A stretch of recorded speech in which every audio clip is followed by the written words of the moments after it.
Welcome to Democracy Now!, democracynow.org, the War and Peace Report. I'm Amy Goodman. President Trump's begun talks with Chinese leader Xi Jinping in Beijing following a lavish welcome Wednesday that was billed as a state visit plus and included the first state dinner for a U.S. president inside the Forbidden City. The welcoming ceremony outside Beijing's Great Hall of the People was broadcast live on state television, unprecedented treatment for a visiting leader. Trump used the talks to call on China to sever ties with North Korea. The United States is committed to the complete and permanent denuclearization of North Korea. So important. China can fix this problem easily and quickly. And I am calling on China and your great president to hopefully work on it very hard. I know one thing about your president. If he works on it hard, it will happen. There's no doubt about it. They know. China insists it's already fully enforcing UN sanctions. Human rights activists and even Trump's fellow Republicans have urged him to use his trip to challenge China over its crackdown on dissidents and call for the release of political prisoners. Trump is on a 5-nation tour in Asia, will next head to Vietnam, where he's expected to meet with Russian President Vladimir Putin. Trump will wrap up his Asia trip in the Philippines. After headlines, we'll go to Beijing for more on Trump's visit to China. The Senate Foreign Relations Committee said Wednesday it'll hold hearings to review President Trump's power to start a nuclear war. The committee's chair, Republican Senator Bob Corker, says next week's hearing will be the first time since 1976 that the House has examined the president's authority to launch a nuclear first strike. The planned hearings come after Senator Corker repeatedly questioned whether Donald Trump is mentally fit to be president. Trump has repeatedly threatened to totally destroy North Korea and to unleash fire and fury on the nation of 25 million people. The Trump administration slapped tough new sanctions or restrictions on U.S. citizens visiting Cuba, barring Americans from staying at scores of hotels while blacklisting dozens of Cuban businesses. The move reverses much of President Obama's thaw in relations with Cuba. The restrictions will not end direct flights between the U.S. and Cuba, but will make it extremely difficult for Americans to travel individually to the island. The sanctions were immediately condemned by Cuban officials. This is Josefina Vidal of the Cuban Foreign Ministry. Unilateral sanctions do not work. Unilateral sanctions affect people. They hurt people.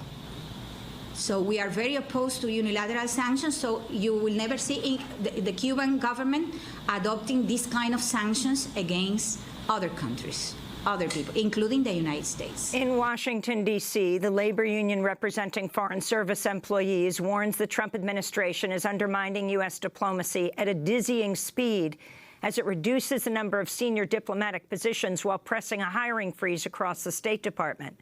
Since Trump took office, 3 of the State Department's 5 career ambassadors have retired or quit, and nearly half of career ministers, the next rank down, have also left. In a letter to members of the American Foreign Service Association this week, Ambassador Barbara Stevenson writes, quote, "The talent being shown the door now is not only our top talent, but also talent that cannot be replicated overnight. The rapid loss of so many senior officers has a serious, immediate, and tangible effect on the capacity of the United States to shape world events." A new report on U.S. inequality finds the nation's wealthiest 3 men hold more wealth than the bottom half of Americans, more than 160 million people. The report from the Institute for Policy Studies, titled Billionaire Bonanza 2017, finds Bill Gates, Jeff Bezos, and Warren Buffett hold a combined $248.5 billion, while the lowest 20% of U.S. households hold zero or negative wealth. Report authors Chuck Collins and Josh Hoxie warn, quote, "Over recent decades, an incredibly disproportionate share of America's income and wealth gains has flowed to the top of our economic spectrum," unquote.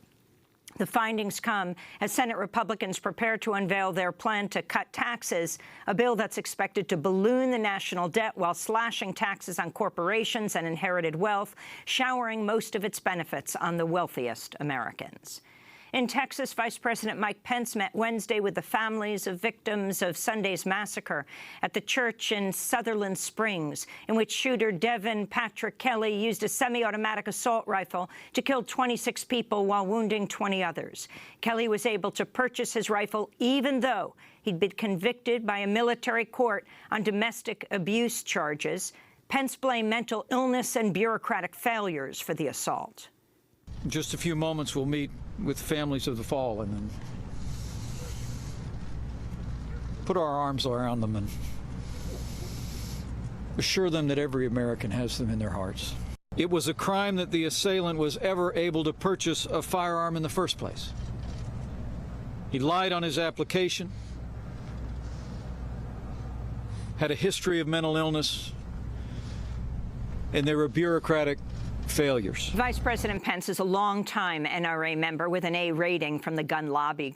As a Congress member, he voted to block individuals from suing gun manufacturers, loosened rules on interstate purchases, and voted for national legislation that would have allowed gun owners to carry concealed weapons. Spain's government said Wednesday it'll consider constitutional changes that would allow for regional governments to hold referendums on independence, like the banned vote on October 1st that sparked a political crisis in Spain's Catalonia region. The apparent olive branch came as pro-independence activists called a general strike Wednesday. In Barcelona, riot police arrested students who stormed a train station and shut down high-speed rail service. Police also removed demonstrators who blockaded roads and highways across the city. This is Adriana, a Barcelona student, who said the protesters are demanding the release of Catalan political leaders who've been arrested on charges of rebellion and sedition. In order to break with the picture of normalcy, as if nothing was happening here, to demand the freedom of the political prisoners and to keep on taking the streets, because the republic which has been declared needs to be defended. We need to stay organized and keep demonstrating.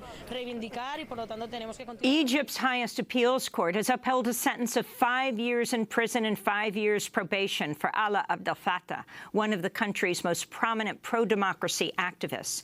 The ruling's final and cannot be appealed. Al-Fattah has served 3.5 years of the sentence already, so will spend the next 1.5 years in prison. The probation means he will have to spend up to 12 hours a day in a police station for another 5 years once he's released. Al-Fattah was convicted of inciting a 2013 protest that broke a law barring public gatherings without government approval. He's also on trial in another case of insulting the judiciary, with a verdict scheduled in December. According to Human Rights Watch, the U.S.-backed government of President Abdel Fattah al-Sisi has arrested or charged at least 60,000 people, forcibly disappeared hundreds for months at a time, handed down preliminary death sentences to hundreds more, and sent more than 15,000 civilians to military courts. Back in the United States, a Black Lives Matter activist and citizen journalist whose protest photo went viral has been elected to serve on the City Council of Charlotte, North Carolina. The photo of Braxton Winston from last year shows him raising a fist in front of a line of riot police as he joined protests against the killing of Keith Lamont Scott, an African-American father who was shot by a Charlotte police officer who was later acquitted for the killing. Winston has promised to focus on economic development and police accountability. Meanwhile, voters in Northern Virginia have elected 30-year-old Democrat and Marine veteran Lee Carter to the State House of Delegates. Carter identifies as a Democratic socialist. He defeated longtime incumbent Republican Jackson Miller, the state's majority whip. In Texas, 47-year-old Mexican citizen Ruben Ramirez Cardenas died on Wednesday evening after prison officials injected him with a single lethal dose of the drug pentobarbital. Cardenas's execution came 2 decades after he was convicted of murdering his 16-year-old cousin. The execution came over the strong objections of Mexican diplomats who say Texas violated Cardenas's due process rights, failed to consider conflicting testimony by witnesses at his trial, and refused to allow new DNA testing. In Indiana, the University of Notre Dame has reversed a plan to stop covering birth control for faculty, staff, and students following major protests at the Catholic University. Notre Dame's attempt to restrict contraceptive coverage came less than 1 month after the Trump administration sharply limited birth control coverage under the Affordable Care Act. In Hollywood, more than a dozen men have stepped forward, accusing actor Kevin Spacey of sexually harassing or assaulting them. The latest allegations came Wednesday as Boston TV news anchor Heather Unruh said Spacey sexually assaulted her son last year in a Nantucket bar. It happened late night inside the Club Car Restaurant and Bar on Nantucket Island. The victim, my son, was a starstruck, straight, 18-year-old young man who had no idea that the famous actor was an alleged sexual predator or that he was about to become his next victim. On Wednesday, director Ridley Scott said he's removing actor Kevin Spacey from the finished film All the Money in the World and will reshoot his scenes with Christopher Plummer taking Spacey's role. In Texas, an asylum seeker at the private all-women T-Don Hutto Detention Center says she was sexually assaulted by a guard and fears retaliation for speaking out. The woman alleges a female guard who worked in the recreation area groped her on repeated occasions. In a letter given to an advocate during visitation hours, the woman wrote, "The guard, quote, took advantage of every moment she could touch my breasts or my legs, and, quote, what she did with me, she did with other residents." The group Grassroots Leadership reports the woman was treated with suspicion when sheriff's deputies interviewed her this week as immigration authorities looked on. About 500 women are held at Hutto, a jail run by CoreCivic, formerly known as Corrections Corporation of America. And a federal judge says one of the first Dreamers to be arrested during an immigration raid under President Trump has the right to challenge the government's actions. Daniel Ramirez Medina had permission to live and work in the United States under the DACA program, but authorities revoked his legal status after the raid in February. The government argued it can terminate someone's DACA at any time for no reason, but Ramirez claimed his due process rights were violated. On Wednesday, Judge Ricardo Martinez refused to dismiss the case, saying, quote, the representations made to applicants for DACA cannot and do not suggest that no process is due to them, particularly in Ramirez's case where benefits have already been conferred. And those are some of the headlines. This is Democracy Now!, democracynow.org, The War and Peace Report. I'm Amy Goodman. And I'm Nermeen Sheikh. Welcome to our listeners and viewers around the country and around the world.